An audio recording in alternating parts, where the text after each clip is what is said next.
we've got the semifinals, same format, knockout. Best 2 out of 3 is what you need to win. In semi number 1, Ruka Hirano will be going up against the lone American Alessandro Barbieri, the 16-year-old from Portland, Oregon. And in matchup 2, Yuto Totsuka and Ayumu Hirano. That is some heavy hitter, T-Bird, right there. The 1 and the 4. Yeah, and you said it. No matter what happens, there will be a Japanese rider in the final, and it just speaks to the dominance that they've really ruled this contest with over the last few days. See, this is your world, T-Bird. This is the VIP, the posh. This is where they hang out there. Shaun has made it possible. That snow club, the Snow League Snow Club, I want to get an invite there one of these days. If I drop your name, I got a feeling I got a chance. I think you can get in. I can get you in. Oh, there you go. So you're saying there's a chance. As the fans continue to make their way, and this is a big deal because it is bluebird conditions here at Snowmass today, and the fans are saying, you know what, I got my lift ticket, but when am I going to get a chance to see this again? So they've all pulled off to the side, and here we go. So Ruka Hirano and Alessandro Barbieri will get things started off. There you see the numbers, the things you need to know. Barbieri, I don't want to say he's a surprise to get here because we talked to J.J. Thomas. He said he's been around. He's just bursting on the scene, and now he's getting the attention he deserves. There is Ruka Hirano coming in here as a 3 seed, so he will drop first, jersey number 17. Talking with his coaches, coming up with that strategy, and strategy is the name of the game here in the finals. We just saw it with the women. Guaranteed we're going to see it again with the men. Is this a David and Goliath situation? I mean, Alessandro Barbieri is 16 years of age. Ruka Hirano, he is a multi-time Olympian. He has seen it all. He's been at the highest pinnacle. Do you just sit back and let him do his thing and hope that he's gassed, jet lagged, whatever you want to call it, maybe just doesn't have it today? Yeah, I kind of feel like Alessandro Barbieri is so easygoing, so light. He's been all smiles this week. He's going to let Ruka Hirano do his thing. Yep. Alessandro's going to do his thing. Here we go. Ruka Hirano on course, rider's right. Coming in switch. Switch, double cork 1080. Into the front side, 12. Big old air to fakie. Oh, Ruka Hirano looks dangerous today. Frontside alley-oop, and that's going to be it for Ruka Hirano. And now when we talk about judges' range tonight, we talk about the first rider of any heat to drop.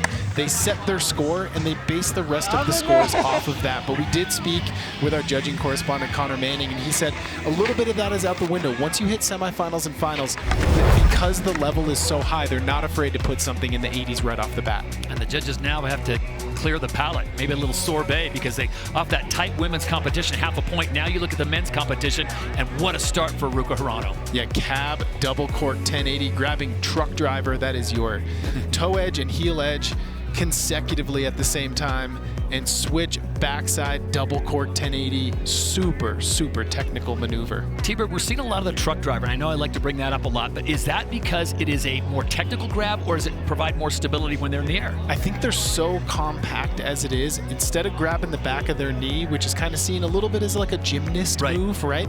They just extend their hand a little further, and it keeps them compact so they can continue that axis of spinning.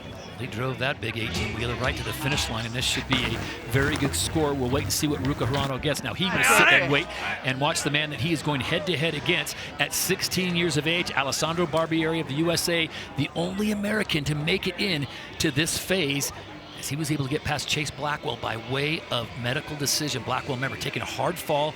Medics here said, you know what, young man, you've taken too tough of a fall. You're standing down, and that put Barbieri into this position. And something to note, Ruka Hirano chose to drop into the athlete's right wall. Alessandro Barbieri, the goofy footer, coming into the left wall. Taking a lot of speed into that first hit. Backside 900. Into the front side, double cork 1080, landed a little sideways on that wall. Oh! Into the cap, 12, not able to put it down, and this is where things get interesting. In a traditional contest with a traditional format, that would just be a throwaway run. Ruka Hirano is now firmly in the driver's seat. No question about it, and Ruka Hirano, as they will head back up to the top, he is just applying pressure to the young man from Portland, Oregon. And that's what he's been doing the last 2 days, all day yesterday and this morning. He seems impervious to this format, and I say that in the sense of I don't think he cares about who goes first, who goes second, what side. He's just going to ride his ride. And you know who did that in the women's field? Sina Tomita. She came out with the win. So there you see the backside 900 double grab from Alessandro Barbieri. And this is where things went a little wrong for him. Switch frontside double cork 1260. Look at the commitment on that second dip, spotting the landing when he comes around. And just a little too much compression. Little too much compression. We talked about it with Matty Mastro. Shaun was just in the booth. He said, landing that low, you're literally thinking to yourself, like, don't give out, don't give out. And here are the scores. It's a 72.25 for Ruka Hirano and a 26 for Barbieri. So Ruka Hirano has the advantage. Remember, it's best 2 out of 3 as they will make their way back to the top. That turns our attention now to semifinal number 2. And you've got Yuto Totsuka. We have a dark horse here. The young man, just 23 years of age, a 2-time Olympian, so he knows pressure, but he's going to get against the very best in the world, the reigning Olympic gold medalist in Ayumu Hirano. It was funny listening to Shaun talk about Ayumu when he was in the booth. He said he's got the hair, he's got the tricks, and I was thinking to myself, does that remind you of? Yeah, that's you. That is you. But he also did mention Yuto Totsuka. He said if his time to rise is any time, it's right now, especially going into a very important winner. Shaun didn't take a winner, a definitive winner, but I think he was hedging his bet towards Yuto Totsuka. All right, so Yuto dropping in on athlete's right wall, coming in switch, alley-oop, backside, rodeo, silky, smooth. And the switch backside double cork 1080 into the backside 900. What's he got here? Is it going to be the 12 or the 14? It is the double cork 14. Into the cab 1080. Yuto Totsuka, the 4 seed, definitely putting the pressure on Ayumu Hirano. Amplitude on full display here in Aspen. Not one of his hits was below 11 feet outside the deck. And there's certain keywords when you think of riders. When I see Yuto Totsuka, I immediately think amplitude. The dude goes huge. So he's got the rider's right wall drop in out of the way with that switch alley-oop backside rodeo. Just latching onto that grab. How silky was that landing? And then right here's the transition. Here comes the front side double cork 1440. He just lands it so clean. And there's the switch front side 1080. When you talk about landings, I mean, you think about Olympic diving.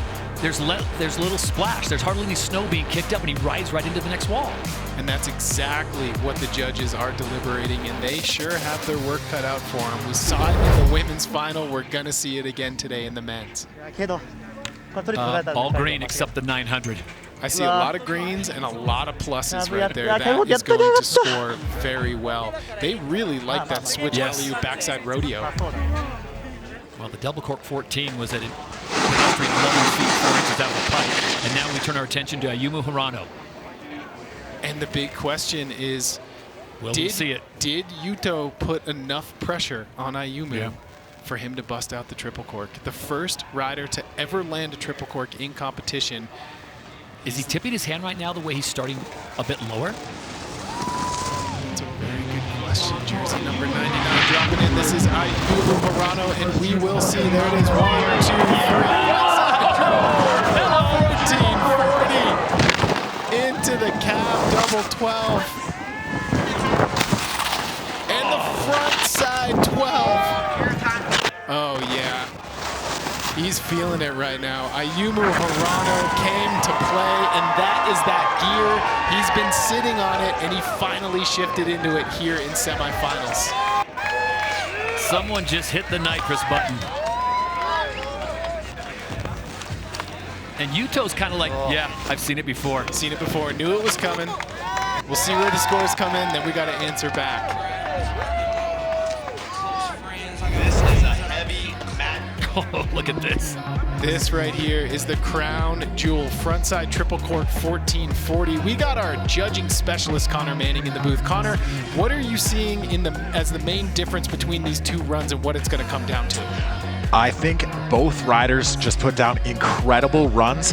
I'm honestly leaning a little bit towards Yuto because he's got the alley-oop, which adds the variety. We see, like I talked about earlier, a lot of spins off the toes from Ayumu Hirano, but he's got the triple, so it's gonna come down to, it's gonna be real close, but I think Yuto might just edge him with that variety in his run.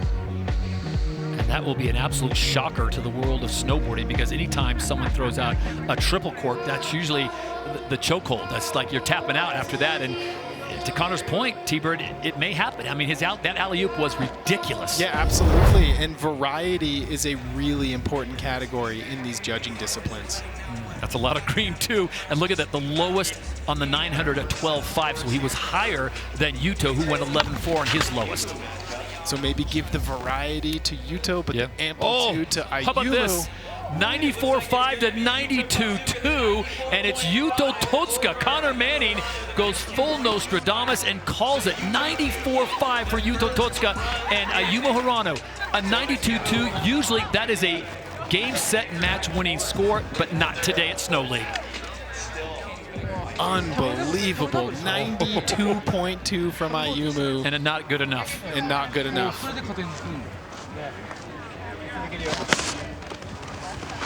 So we go right back to the top. This is semi number 1, Ruka Hirano now. He's going to be starting on the left-hand side. He has the advantage. Remember, he threw down a 72.25, and American Alessandro Barbieri had a bit of a fall there, only scored a 26. So this is a situation where you go full Mike Tyson and you try to knock out your competitor. Yeah, the winner of run 1 drops first in the second run, so we will be seeing Ruka Hirano. Talk about applying pressure to your opponent. If he lands this, it is officially a pressure cooker environment. Ruka Hirano, switch backside double cork 1080 into the backside 900. Into the front side 14. Ruka Hirano applying the pressure, and all Alessandro Barbieri can do is watch. Now, for my money, T-Bird, and we'll bring in Connor on this one, I think his first run was a little better than that one, or am I off on that, Connor? What do you think? I think it could have been a little bit better. He was definitely, execution was great on that. Amplitude was incredible as well. He did mix it up a little bit. I think he saw what he saw from the earlier alley-oop rodeo, maybe adding a little bit more variety. He's got the switch backside, the front side, and the big spins. So it's going to be close to his other run. Plus, look at that Japan grab right there.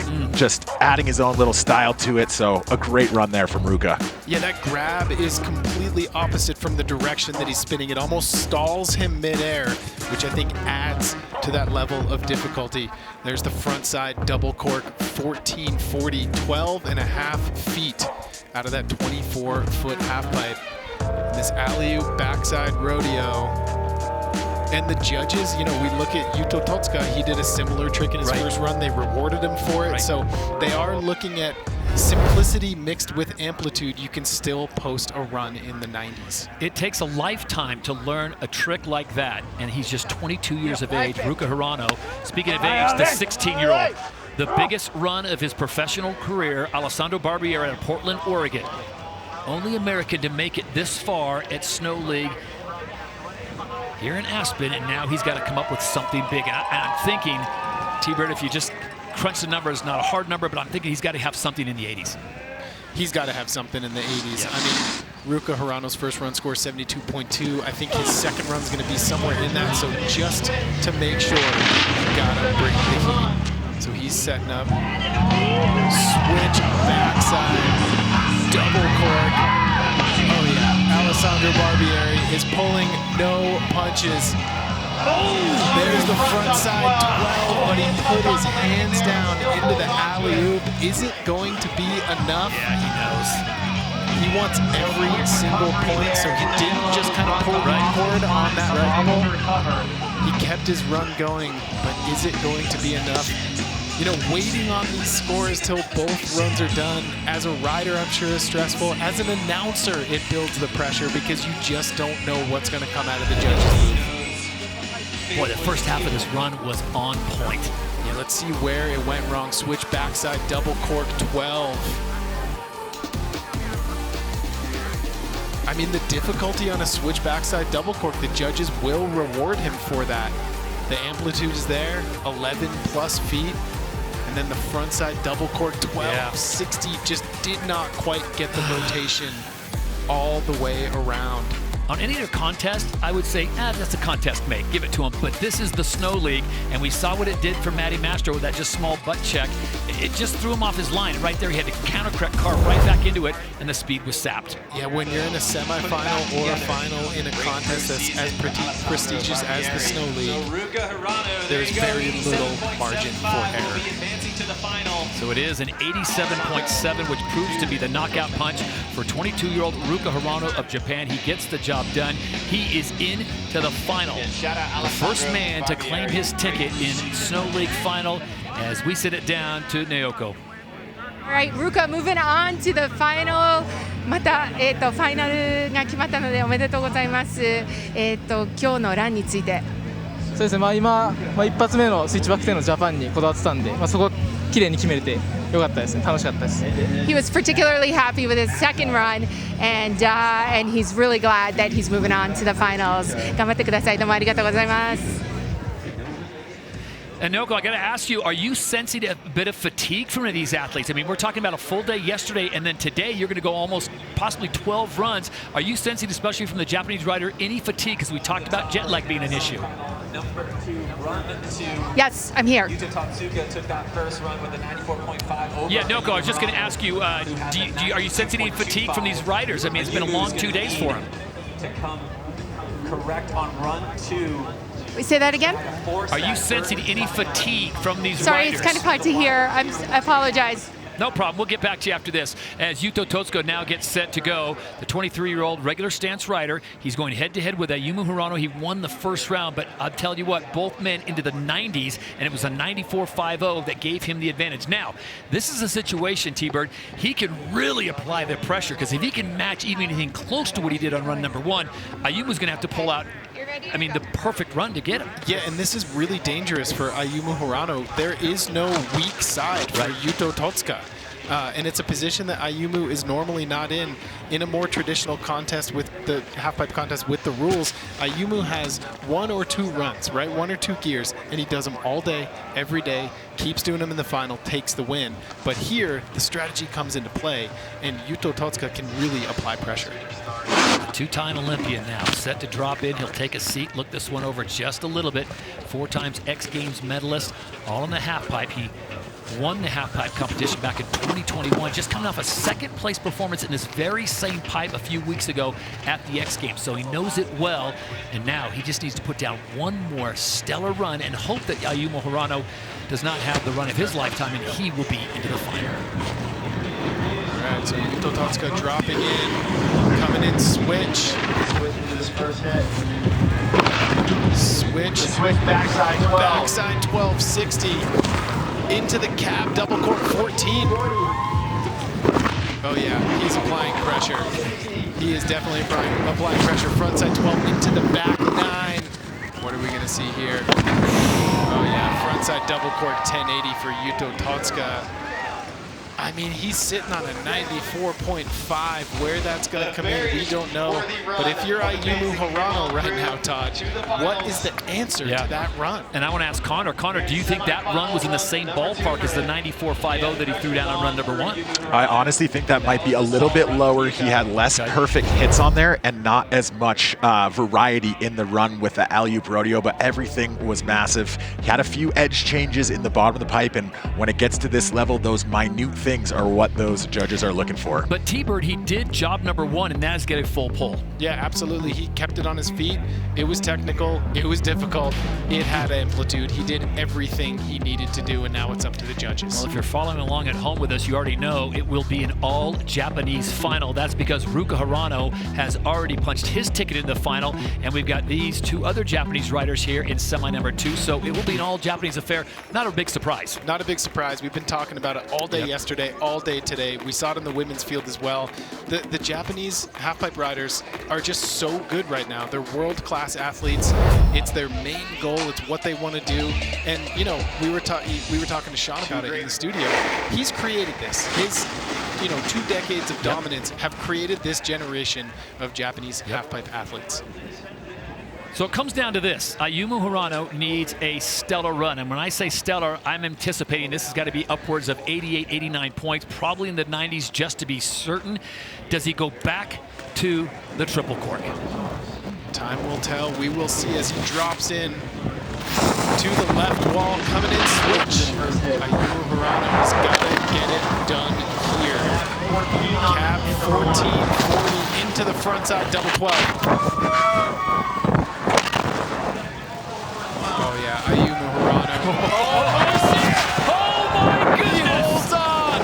The triple cork at the bottom as opposed to the first hit. Never seen that before at the bottom. Neither have I. I wonder if he was sensing this is a good run, but is it good enough, and said, you know what, I'm going to it. All right, Connor Manning, we are going to bring you in. So on run 1, we saw Ayumu do that triple cork up at the top. He just did it at the bottom. How are the judges going to see that difference? The way that they will see that is much more difficult because Ayumu has to keep his speed through the entire run. And let me read that back, 14, 12, 12, triple 14. To keep your speed through tricks that difficult is just so hard. So I expect him to be rewarded for doing that triple lower down. Even though, Connor, it wasn't the smoothest of landings as he came out of that to make the transition. I think so. It's one little bobble in an otherwise perfect run. So I think that might just be enough to take Yuto in that second run. Yeah, will it force a third and final tiebreaker run to see who will advance to men's finals? Frontside triple cork 1440. That is Ayumu's bread and butter. The first man to ever land it in a competitive setting. He does it at the end of his run here at Snow League. No touch. Look at that. He countered. Oh, man. That is some serious core strength, ladies and gentlemen, to be able to come out of that after dropping out of the sky in that big run. So he's got to get the win here, or it will go to Yuto Totsuka. Here are the scores. So there it is, 83 for Yuto Totsuka. He'll be advancing 83 over a 78.7, so he's eliminated the Olympic gold medalist, and it will be Yuto Totsuka taking on Ruka Hirano for the title. Let's send it down to Noko. All right, Yuto, amazing run here today. 英語で大丈夫ですか？それとも日本語で？日本語でお願いします。日本語でですか？やっぱ歩夢選手と対するっていうことはどういう感じでしたか？そうですね。やっぱりトリプルは間違いなく出してくると思ってたので、それに対抗できる技どうしようかなって考えてたんですけど、最後ちょっと失敗して、でも結果うまくまとめれたのかなとは思ってます。Watching Ayumu's run, he wasn't sure if he was going to be able to get the points he needed, but he did it and he's so happy. He knows he made a mistake, a little bit of a mistake in that second run, but he's so happy that he's through to the finals. おめでとうございます。頑張ってください。ありがとうございます。And thank you very much as well, Yuto, for your time. Connor, we're going to step into you because when that score dropped of a 78.75, T-Bird and I both looked at each other and thought, really? He didn't have a fall. It had a triple cork at the bottom, and he only got 78 points. Yeah, so the one thing I can think of, I'm with you guys on that side of things, but the 4 hits and the little edge out on the bottom of the 14, he kind of missed a hit at the next wall there by edging out. So that's the only reason I can see that these judges had him down below Yuto on that run. All right, the brackets now are complete, and it comes down to this. The consolation will be Alessandro Barbieri of the USA taking on Ayumu Hirano for 3rd and 4th place, respectively. And the title, it will come down between Ruka Hirano and Yuto Totsuka, the land of the rising sun, well represented in the Rockies. We will have that matchup when we return to Aspen.